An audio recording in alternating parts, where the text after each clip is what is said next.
I grew up in Dallas, Texas, and for most of my life I lived in the same house my parents bought in the late 90s. It wasn't a huge place, just a one-story, three-bedroom home in a quiet suburban neighborhood called Lake Highlands.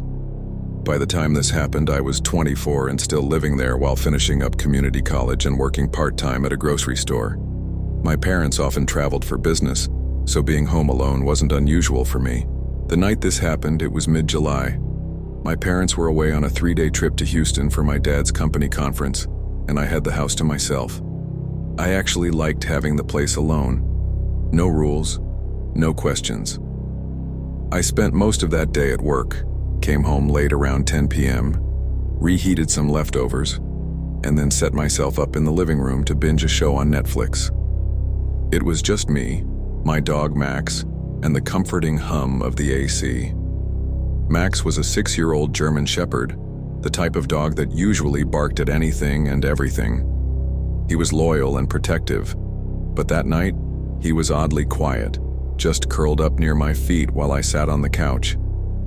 Around midnight, I started getting tired and turned off the TV. The house was completely silent. No traffic outside, no voices, nothing. I did the usual, locked the front and back doors, checked the windows, and then went into my room. My room was at the far end of the hallway, and right across from it was the guest bathroom. I remember scrolling on my phone in bed, half asleep, when Max suddenly stood up. His ears perked, and he let out this low, guttural growl I rarely heard from him. It wasn't the kind of bark he gave when he saw the mailman. This one was deeper, almost like a warning. I sat up and whispered, "What's wrong, boy?" He was facing the bedroom door, his entire body stiff. The fur along his back was raised, my stomach sank. I turned off my phone flashlight and just listened. The AC had clicked off, so the house was dead quiet. That's when I heard it. The faintest creak, like weight shifting on the hardwood floor down the hallway. At first I tried to rationalize it. Maybe the house was settling, maybe Max was just being weird. But then it happened again. A slow, deliberate creak, and then another. I froze, my heart pounding. Max growled louder now, his gaze locked on the door. I quietly reached under my bed for the aluminum baseball bat I kept there. I didn't own a gun, but I figured the bat was better than nothing. I sat there gripping it and debating what to do. Part of me wanted to open the door and check. The other part told me to just stay put. Then in the silence, I heard it clear as day. A soft, almost hesitant breathing sound were coming from the hallway right outside my room. My mouth went dry. Someone was in the house. I sat there in the dark, gripping the baseball bat so tight my knuckles hurt. Max was practically snarling now, pacing slowly in front of the door as if he was waiting for something to come through it. That breathing sound didn't stop. It was faint, but it was steady. Whoever was out there wasn't trying to move quietly anymore. They were just standing there, listening. Finally, I worked up the nerve to speak. "Who's out there?" I shouted. My voice cracked in the middle, and I hated how scared I sounded. The breathing stopped. The silence after that felt endless. I could hear my own heartbeat in my ears. Then 3 slow knocks on my bedroom door. Not loud, not aggressive, just tap, tap, tap. Max lunged forward, barking and growling like a maniac, his claws scratching the hardwood.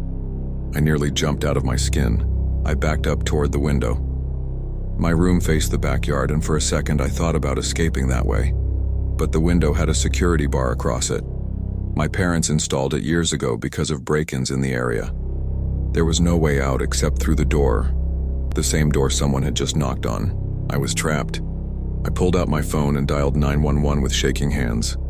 As the operator answered, I whispered frantically, "Someone's in my house, they're outside my bedroom door." She immediately started asking questions. My address, if I was alone, if I could lock the door. I gave her the details as quickly as I could. She told me officers were on the way and to stay on the line. While I was whispering into the phone, Max stopped barking and froze again, staring at the gap beneath the door. His growl deepened. That's when I noticed it.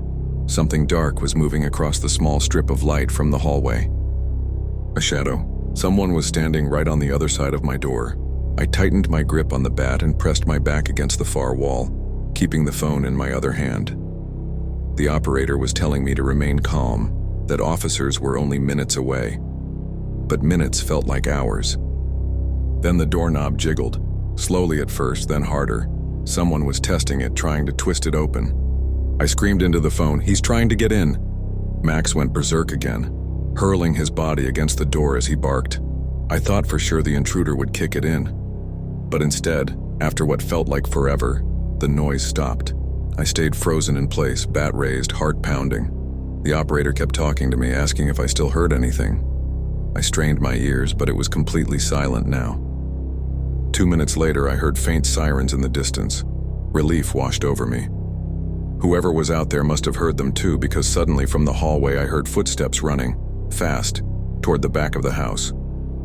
I whispered to the operator, "He's leaving, he's running to the kitchen." The back door slammed shut. I sat there shaking, still gripping the bat like I was about to swing at someone. A couple minutes later, the red and blue lights flashed outside my window. I opened my bedroom door cautiously, with Max leading the way, and met the officers at the front. They searched the house thoroughly, checking every room, every closet, even the attic. But the intruder was gone. What they did find, though, made my blood run cold. The officer called me into the hallway outside my room and pointed down at the carpet. There were wet footprints, bare feet, leading right up to my bedroom door. They ended there. Whoever had been standing outside my room at 1 a.m. that night had been barefoot in my house.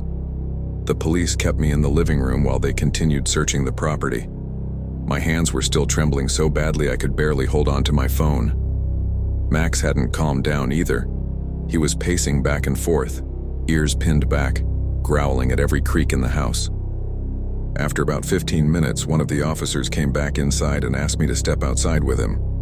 I followed, still gripping the baseball bat like a lifeline. In the backyard, the officer pointed to the fence near the side of the house. The wooden panel had been pried loose from the bottom corner, leaving a gap just big enough for someone to slip through. Next to it, in the dirt, were more bare footprints. They led right up to my back porch. The officer said whoever it was must have broken in through the back door. Sure enough, when we checked, the lock had been tampered with.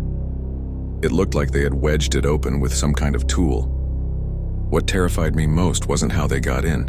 It was what the other officer found in the kitchen. On the counter near the sink, there was a half-empty glass of water. I hadn't poured it, which meant whoever had been in my house had been there long enough to make themselves comfortable. They hadn't just broken in and gone straight to my room. They'd been walking around, drinking water, moving through the house like they belonged there. When the realization hit me, I felt sick to my stomach.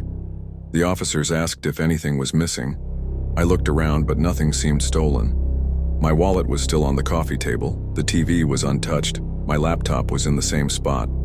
Whoever it was hadn't come to rob me. One officer finally said what I'd been afraid to admit out loud. Sometimes they're not here for stuff. Sometimes they're just here to watch. That night, I stayed at my friend David's apartment. There was no way I was sleeping in that house alone again, not after knowing someone had been inside while I was completely unaware. The next morning, I came back with my parents, who had rushed home from Houston. We talked more with the police and filed a full report. My dad replaced the back door lock immediately and added security cameras around the house. But here's the part that still keeps me up at night. When we reviewed the footage from the following night after the cameras had been installed, at exactly 3:07 a.m., one of the cameras facing the backyard caught movement. A man, tall, thin, barefoot, standing by the fence staring directly into the camera.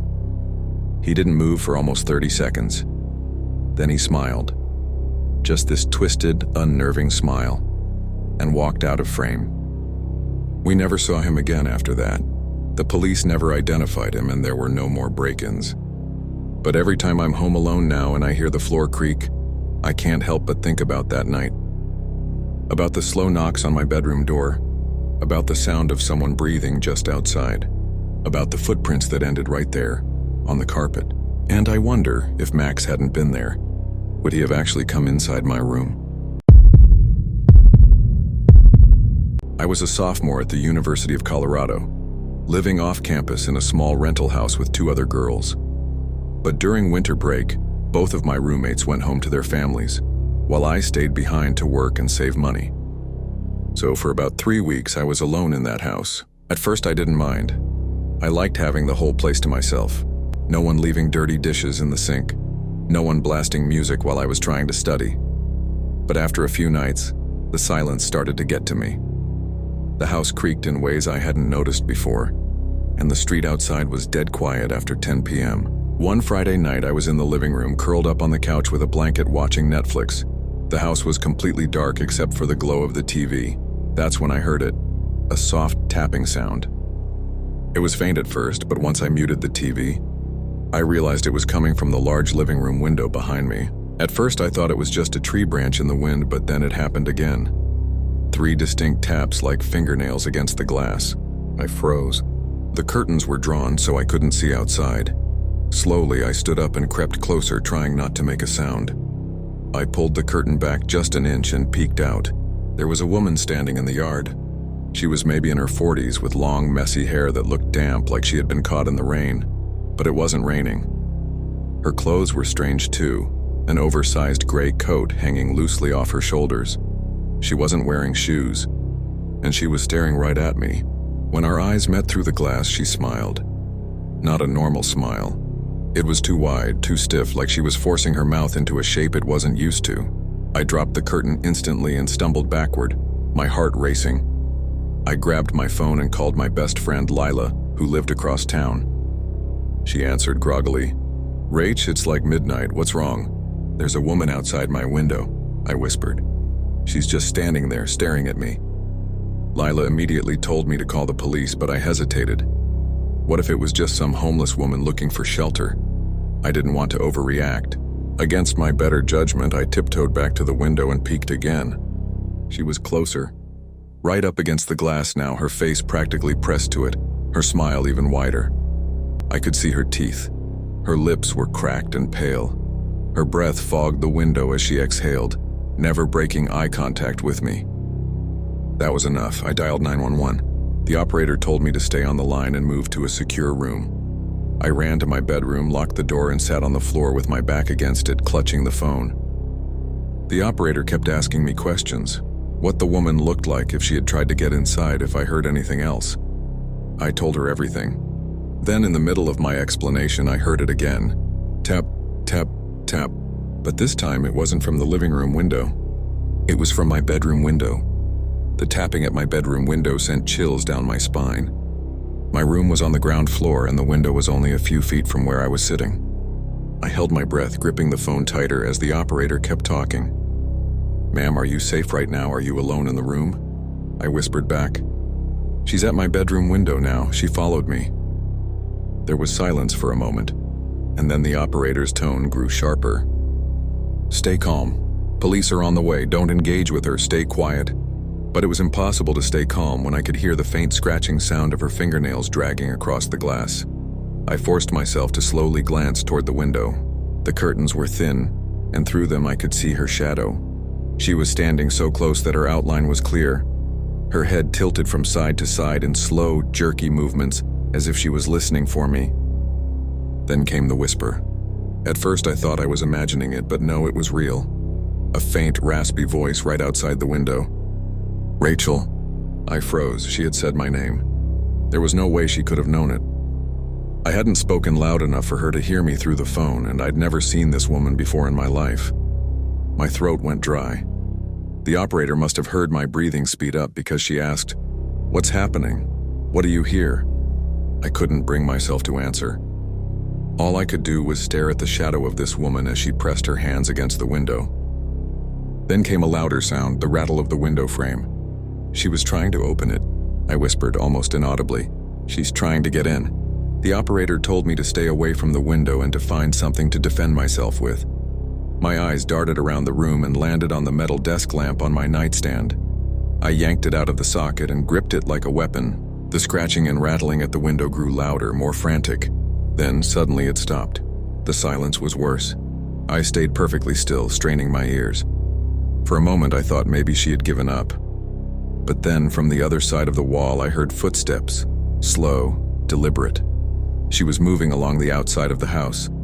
I crept to the corner of the room and listened. The footsteps stopped near the back door. Then came the sound of the doorknob jiggling. I whispered into the phone, "She's trying the back door now." The operator's voice was calm but urgent. "Rachel, stay in your room. Do not confront her. Officers are minutes away." I backed into the closet and crouched inside, holding the lamp like it was the only thing keeping me alive. My heart was pounding so loudly I was sure she could hear it from outside. Then came a noise that nearly made me scream. The creak of the back door opening. The moment I heard the creak of the back door, my stomach dropped. I whispered frantically into the phone, she's inside the house." The operator's voice sharpened. "Rachel, stay hidden. Officers are at your street, don't make a sound." But I could already hear her footsteps on the hardwood floor, slow and deliberate like she was taking her time. Each step echoed through the house, getting closer. My closet door had slats in it so I could see faint strips of light from the hallway. I held my breath and tried to stay completely still. The lamp felt heavy and useless in my hands. Then I saw her. Through the cracks in the closet door, I caught a glimpse of movement, her shadow moving past my bedroom doorway. She stepped inside, barefoot, her dirty toes leaving faint smudges on the carpet. She stood there silent, her head turning slightly as if she could sense me. She whispered again, "Rachel." My entire body tensed. She was only a few feet away. How could she know my name? Then, to my horror, she crouched down in the middle of my room, tilting her head toward the closet. Her long, damp hair hung in her face, but I could still see her twisted smile. She was listening for me. The silence was unbearable. The only sound was her breathing, slow, shallow breaths that didn't sound normal. Then she spoke again, this time in a sing-song voice. "I know you're in there." My heart was pounding so hard I was afraid it would give me away. I gripped the lamp tighter, ready to swing if she pulled the closet open. And then sirens. Faint at first, then louder, racing down the street. Blue and red lights flashed through the curtains in my bedroom window. The woman let out a strange sound, half groan, half laugh, and bolted. I heard her bare feet slapping against the floor as she ran toward the back door. By the time the police burst through the front, she was gone. I came out of the closet shaking, barely able to stand. The officers swept the house, but there was no sign of her. No footprints, no forced entry marks, nothing. It was like she had vanished. But here's the part that still keeps me up at night. When the police asked me to describe her, one of them went pale. He told me about a woman named Caroline Webb, a local transient who had been institutionalized years ago after stalking a college student. She had died in 2016. This happened in 2019. To this day, I don't know if the woman I saw was Caroline or someone else entirely. All I know is I can't sleep with my curtains open anymore. And whenever I hear tapping on glass, I freeze, because I still remember her voice and how she whispered my name.